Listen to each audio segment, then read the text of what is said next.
Ayo dari sini. Kata Nabi, istaqimu. Saya mulai dari istaqimu dulu. Istaqimu itu artinya, perhatikan, badan tegak. Ya, dalam bahasa Arab, qomah itu tegak, tidak miring kanan, nggak miring kiri, posisi tegak. Pelan-pelan. Itu istaqimu namanya, qomah. Ya. Adapun posisi kaki, perhatikan. Dalam hadis yang tunggal sifatnya, Nabi tidak merinci. Apakah kakinya ini mesti misalnya, mohon maaf, begini sifatnya? Ya. Jadi depannya itu keluar, terbuka, ya. Dalamnya ke dalam, tumitnya, itu nggak dirinci. Ya. Atau kalau lurus begini, belum ada keterangan dalam kalimat yang pertama ini. Ya. Jadi ini menunjuk kesan bahwa kalau Anda sholat sendirian, munfarid, ya, sepanjang badannya tegak, kemudian tsumastaqbilul qiblah, menghadap ke arah kiblat, itu sudah sah secara hukum. Saya sholat sendirian begini, saya menghadap kiblat. Ya. Posisi kakinya misalnya terbuka begini, ya, terbuka. Kemudian, maaf, baik itu terbuka ataupun lurus begini, yang penting menghadap kiblat sudah sah. Ya. Tapi yang Anda penting perhatikan, istaqimu, tegak badan. Ya. Kemudian istau, nah ini bagian keduanya. Istau berada posisi kaki lebarnya seimbang. Dalam bahasa Arab kalimat istau itu punya dua arti. Keseimbangannya sejajar dengan bahu, turun ke bawah. Ya, turun ke bawah. Jadi tidak terlampau lebar begini, ya, tidak terlampau rapat begini. Ya. Dikata Nabi, badannya tegak menghadap ke kiblat, posisi kaki lebarnya itu selebar dengan bahu. Syaratnya demikian. Bagaimana taunya selebar dengan bahu? Menafsirkan kalimat tadi, teruskan hadisnya. Hadhu bainal manakib. Ya. Jadikan engkau saat berdiri itu, ya, bahu-bahumu akan sejajar kalau istaunya benar. Kalau istaunya benar. Di posisi kaki yang pertama, maaf, lebar, tidak terlampau lebar begini, tidak terlampau lapat, kemudian ya, sejajar dengan bahunya. Ya. Dari atas kalau ditarik, ya, sejajar dengan bahu, turunkan ke bawah, kira-kira lebarnya seginilah kalau saya. Ya. Jelas di sini? Saya teruskan dulu. Karena kalimat ini menggunakan bentuk jama', istau, ya, kemudian istaqimu wa hadhu bainal manakib, maka menjadi berubah caranya. Saya tidak bawa laser pointer. Perhatikan. Istau, sejajar, terbuka lebar dan rapat. Rapat satu dengan yang lainnya. Nah, bagaimana cara rapatnya? Mari kita lihat praktek Nabinya. Ternyata saat Nabi meminta merapatkan, satu, kita lihat dulu, lurus. Posisi rapatnya dalam keadaan lurus. Ya. Makanya sering diterjemahkan rapat dan luruskan. Tapi ternyata yang menarik, yang lurus itu bukan jemari bagian depan, tapi tumit bagian belakang. Nih. Ya. Kalau tumitnya diluruskan, konsekuensinya pasti bahunya akan sejajar. Yang tadi itu. Ya. Jadi kalau tumit Anda lurus, lebarnya sesuai, ini pasti akan sejajar bahunya dan akan rapat atasnya. Tapi sebaliknya, kalau kaki bagian depan yang dirapatkan, jemarinya yang lurus, jajar dengan karpet misalnya, mohon maaf, itu pasti bahunya akan bengkok itu. Ya, tidak akan lurus, tidak akan sejajar. Ya. Karena posisi kaki, maaf, ya, kadang-kadang macam-macam ukurannya. Ada yang 39, ada yang 41, ya, ada 40. Kalau antum luruskan bagian depannya yang di sini, itu bahunya otomatis akan bengkok. Ya. Karena itulah Nabi saking ketatnya dalam kalimat istau istaqimu ini, perhatikan, Rasulullah SAW sampai beliau jalan itu. Pertama bikin garis pakai pedang. Ini saya ilustrasikan. Ya. Nabi membuat garis pakai pedang, digaris oleh beliau. Lalu sahabat diminta berdiri lurus di situ. Ya. Tapi ini jangan dibaca tekstual ya. Anda jadi imam bawa pedang dulu misalnya digaris begini, tidak. Maksudnya itu kalau belum ada garisnya. Kalau di sini sudah ada garisnya di karpet, maka tinggal menyesuaikan. Ini sudah ada garis nih. Ya. Ini bukan jemari yang diluruskan di depan, bukan. Tumit yang diluruskan di garis bagian belakangnya. Ya. Jelas sampai sini? Selanjutnya saya percepat, posisi lebar kaki yang arahnya tadinya begini, ya. Kata para ulama, kalau ini kemudian kita rapatkan kaki bagian depan posisi seperti ini, maka dua hal akan terjadi. Ya.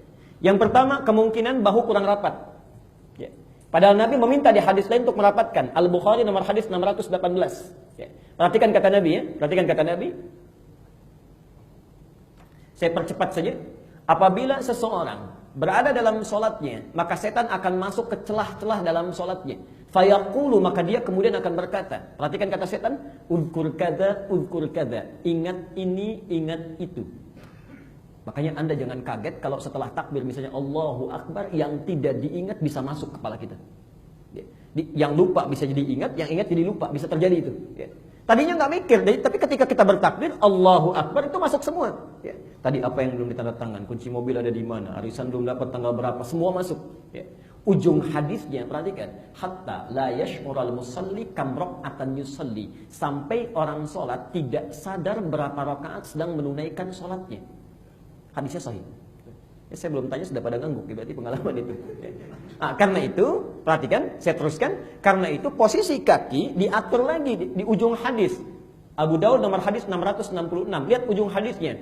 Wala tadharu furjatin lisyaitan. Kalau Anda sudah bagus berdirinya, siap merapatkan, ini sudah diluruskan, kata Nabi, lurusnya kaki kita dan bahu itu jangan biarkan ada celah kecil setan masuk. Ya. Ingat ya, ada halal, ada furjat, itu lain. Kalau halal itu longgar begini. Kalau furjat itu ditempelkan tapi masih ada celah. Nah, sekarang saya tunjukkan misal. Afwan bisa cepat saja ke depan.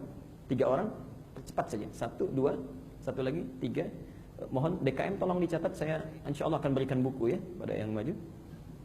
Selanjutnya kalau maju lagi tidak berlaku, yang ini saja 3. Tolong Pak, depannya ikuti saya, kakinya begini, terbuka keluar. Enggak lurus begini tapi terbuka begini. Ya, baik. Nah, sekarang perhatikan. Ada yang kakinya dibuka begini, ya. Kemudian menghadap kiblat, itu sah salatnya. Sah, tidak ada masalah secara hukum fikih. Tapi resikonya kata Nabi, ini ada furjat di sini. Furjat itu walaupun depannya nempel begini, tapi ada celah kecil ini. Ya, ada celah di bawahnya tuh. Ya. Kalau celahnya longgar, begini misalnya longgar, ya. Ini halal namanya. Sela-sela yang kosong. Tapi kalau antum sudah dempet tapi masih ada celah sedikit, itu furjat namanya. Kata Nabi, jangan sisakan celah sekecil apapun karena setan bisa masuk. Ya kalau ada yang sholatnya mau sama setan sih silakan saja. Misalnya setan ikut sama saya sholat, itu terserah pilihan Anda. Ya. Dan kita tidak mencela. Tapi kalau kita ingin berubah jadi lebih baik, jangan dipersalahkan juga. Ya. Nah sekarang kita lihat. Karena posisi kalau ini sudah rapat kakinya, bawahnya. Tapi tidak sempurna. Resikonya bahu ada celah, di bawah ada celah. Maka kata para ulama, dari sini akan lebih baik jika posisi kaki bagian depan dan belakang itu diluruskan gini. Di depannya lurus, belakangnya lurus. Maka akan lebih sempurna cara berdirinya. Silahkan, afwan. Sekarang ikuti saya. Depannya lurus, belakangnya lurus gini Pak. Ya, mohon maaf. Lalu kita luruskan tumit bagian belakangnya. Ya. Ya, posisinya lurus kakinya, lurus sama-sama lurus. Coba lihat sebentar, pelan-pelan. Kaki depan, kaki belakang lurus begini, kemudian ditempelkan. Tumitnya luruskan dengan garis seperti gambar di muka itu ya. Ya. Coba lihat, lebih rapi ya. Celahnya lebih tertutup. Kalau Anda tidak percaya, silahkan saat sholat asar, silahkan berdiri seperti ini, Anda praktekkan.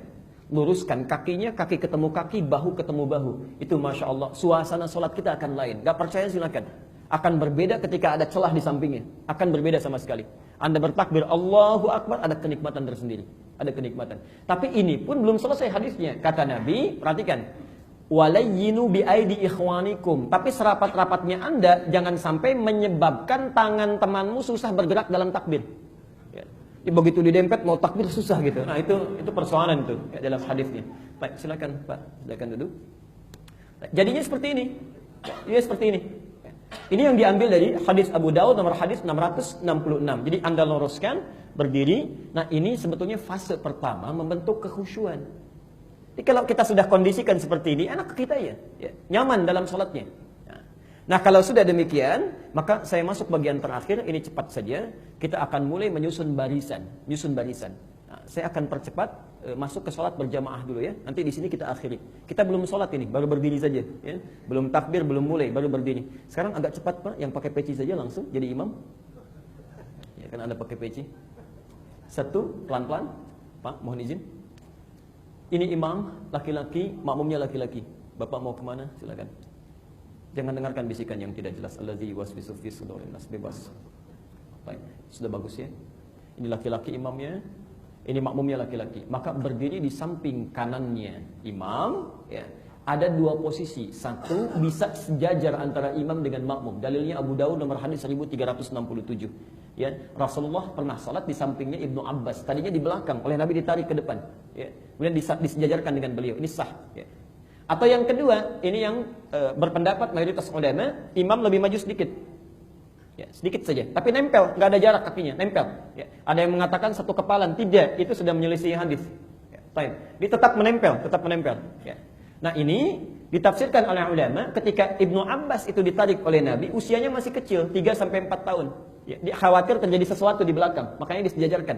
Ya. Dalam sholat yang normal ada sebagian yang kemudian menafsirkan demikian. Ya, jadi satu lebih maju, makmum lebih mundur. Dua-duanya sah karena sesuai dengan nilai hadis. Ya. Dua-duanya sah. Ini benar, dianggap sempurna. Mau sejajar, mau tidak. Ya. Jelas sampai sini? Ya. Saya teruskan dulu. Tiba-tiba masuk, silakan. Satu orang, pelan-pelan. Baik. Sekolah. Sudah? Ada pilihan lain? Tidak. Baik. Nah, sekarang perhatikan. Sebelum ini masuk ke kiri, ternyata redaksi yang muncul dalam hadis nanti saya tampilkan, ya, dan saya tampilkan gambar-gambar dan dalilnya. Yang muncul ini sebelum memulai saf salat dan membentuk barisan itu memberi isyarat dulu. Ya, bahasanya memberi isyarat. Yang meminta atau mengisyaratkan bisa imam yang maju atau makmum yang mundur. Jelas ya? Bisa imam yang maju atau makmum yang mundur, bergantung situasi tempatnya. Makanya ada yang mengisyaratkan satu sebelum masuk ke yang kirinya, jadi masuk dulu ke belakang sini, pelan-pelan. Bisa ada yang mengisyaratkan dengan takbir. Jadi ini takbir ke belakang, kalau saf di belakangnya yang longgar, ya, ada yang menafsirkan cukup dengan takbir saja isyaratnya. Jadi ini bertakbir kencang, Allahu Akbar misalnya, yang ini mundur. Ya. Ada yang kedua, pelan-pelan, ada yang kedua, tidak dengan bertakbir, kalau sekiranya tidak dipahami. Ya. Misal dia bertakbir, atau makmum bertakbir, Allahu Akbar, yang ini nggak paham, mungkin dia sedang sholat sunnah, kan? Itu boleh diberikan isyarat yang membuat ini bisa mundur. Misal, boleh ditepuk yang ringan, ya, atau dicolek. Ya. Dalam keadaan ini, bisa imamnya, bisa makmumnya, bergantung situasi tempatnya. Kadang-kadang Anda sholat di situasi tempat yang imamnya lebih luas maju ke depan. Ya, saf makmum sudah longgar. Ya. Jelas sampai sini? Nah, maka yang terbaik, ini diberikan isyarat. Antum tadi benar, boleh maju ke sini, imamnya yang maju. Tapi boleh yang kedua langsung. Ini yang lebih banyak digunakan. Ya, karena umumnya lebih luas ke belakang. Ya. Boleh ini ditepuk, kemudian mundur, atau bertakbir langsung, kemudian mundur. Ya. Jelas sampai sini? Mundur sebentar, biar agak ada jarak. Baik. Datang satu lagi, Mas, mohon berkenan, cepat. Mau ke kanan, mau ke kiri, bebas. Baik. Bentar, mau pikir-pikir lagi, mau diulang? Tidak. Tanya teman atau telepon kawan? Tidak. Oh, langsung baik kanan. Sekarang lihat ya. Ternyata ketika masuk, tidak mengisi kanan, tidak mengisi kiri, tapi yang dilihat keseimbangan. Keseimbangan. Lihat imam posisinya di mana. Kalau imam berdiri pada bagian yang ini, misal sejajar, maka ambil yang seimbang sebelah kirinya. Tidak doyong ke kanan, tidak doyong ke kiri. Antum masuk ke sebelah sini. Baik ya? Jelas? Lihat keseimbangan. Jadi jangan terlalu doyong ke kanan sana atau doyong ke kiri. Lihat keseimbangan, membentuk saf. Jadi seimbang kita lihatnya. Ya, jelas sampai sini? Sekarang mohon izin untuk duduk dulu. Yang tiga. Ini suami laki-laki di rumah ingin berjamaah bersama istri. Mohon diberikan space. Agak luas sebentar. Agak luas. Mohon izin. Bapak dalam posisi menjadi ibu. Ya, masuk ke bawah. Karena ibu nggak pakai peci, mohon izin Mas, geser dulu. Ya, silakan Pak, mau kemana? Ini suaminya, ini istrinya. Ya. Baik, silakan langsung saja. Ya, silakan. Mau ke kanan, mau ke kiri, bebas. Mau ke belakang, di mana? Oh, nggak ada, kosong aja pokoknya kosong. Silakan. Ya. Salah juga nggak apa-apa. Kalau benar saya curiga kan. Baik, di situ yakin? Baik. Ini tapi berdiri Pak salatnya, kenapa duduknya? Nah, ini sudah agak bagus, tapi agak kurang tepat. Ini sudah benar. Jadi ibu, mohon izin, kalau berjamaah dengan suami, bukan ke kanan, bukan ke kiri, tepat betul di belakang imam. Di belakang imam, persis sejajar di belakang imam. Hanya diberikan jarak agak sedikit longgar. Sekiranya ada orang lain yang masuk untuk bermakmum laki-laki, ya bisa di sini langsung, bisa berdiri di belakangnya. Jelas di sini? Baik. Sekarang imamnya perempuan, ya, makmumnya perempuan. Ibu berjamaah dengan anak perempuannya. Izin Pak, langsung saja kemana? Ya. Silakan langsung saja, bebas Pak. Mau ke kanan, mau ke kiri, mau ke samping. Nah, apa-apa. Beliau berpikir tadi kalau benar curiga gitu. Baik, ini tepat ya, tepat berada di samping kanan, persis sejajar. Jadi tidak ada jarak. Langsung, mohon maaf Pak. Nah, sejajar saja, ibu ya, yang melihat ini. Ya, imamnya perempuan, makmumnya perempuan. Jadi sejajar. Mohon maaf, ini imam, ini makmum. Jadi ini imamnya perempuan, makmum perempuan. Rapat saja. Tiba-tiba datang anaknya satu lagi, ingin bermakmum. Kemana? Perempuan juga. Perempuan juga, bebas Mas. Jangan dengarkan bisikan yang tidak jelas. Mau nepuk dulu atau enggak? Mau nyolek barangkali? Oh, tidak langsung. Ini sudah bagus ya. Nah, imam tidak maju. Imam tetap di tengah. Dalam hadis riwayat Aisyah, Ummu Salamah disebutkan awsatuhunna, posisi imam tepat di tengah-tengahnya. Dia nggak maju, dia nggak mundur. Jadi tepat membentuk barisan pun tetap ke kanan terus, ke kiri terus sampai sempurna selesai. Sekarang posisi yang terakhir. Terakhir, maaf, 2 mundur, imam tetap di situ. Silahkan baris lagi 4 orang. Berdiri Pak, berdiri semuanya. Ya, posisi terakhir. Ini sudah penuh semuanya. Sudah penuh seluruhnya. Kita tutup sampai di sini. Tiba-tiba satu orang masuk ingin berjamaah. Silahkan, mohon izin Pak. Boleh? Bapak kemana? Ini sudah penuh Pak ya. Gak usah nengok, sedang sholat. Bebas Pak, ini sudah penuh pokoknya. Perhatikan. Ini sangat baik, sangat bagus. Tapi ini disebutkan oleh Abu Hurairah. Ada satu sunnah, itu yang hampir punah. Ya, karena jarang diketahui. Sunnahnya adalah jika ada di belakang ini bisa memberi isyarat pada yang tepat di belakang imam supaya dia mundur untuk membentuk saf. Ya, bisa misalnya diberi isyarat dengan ditepuk begini, lembut, ya. Kemudian ini mundur. Oke. Lalu merapat. Dalam keadaan rapat ini kan kosong ya. Nah, ini bergeser. Ini di sini. Nanti kan membentuk kosong satu di sana ya. Nah, begitu masuk satu orang masuk ke sana. Ini terbentuk saf. Tapi ini hanya boleh dipraktekkan jika jamaah di masjid tersebut sudah paham dengan hukum ini. Ya. Kalau belum, Anda jangan maksa sampai narik-narik nggak tahu sunnah tadi, nggak boleh. Ya. Pernah terjadi di Tajikistan, itu tahu, tapi jangan dipakai main-main dan jangan dipraktekkan. Ya.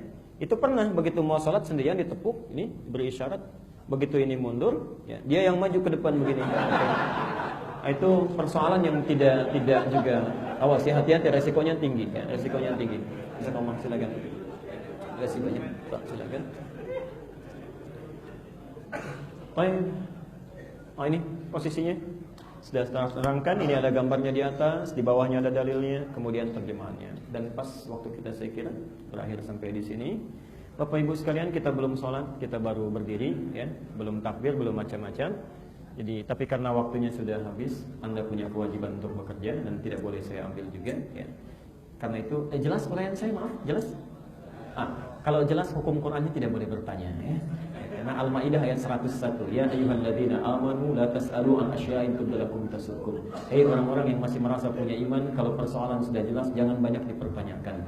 Khawatir kebanyakan ditanya, yang sudah jelas menjadi semakin tidak jelas. Ya.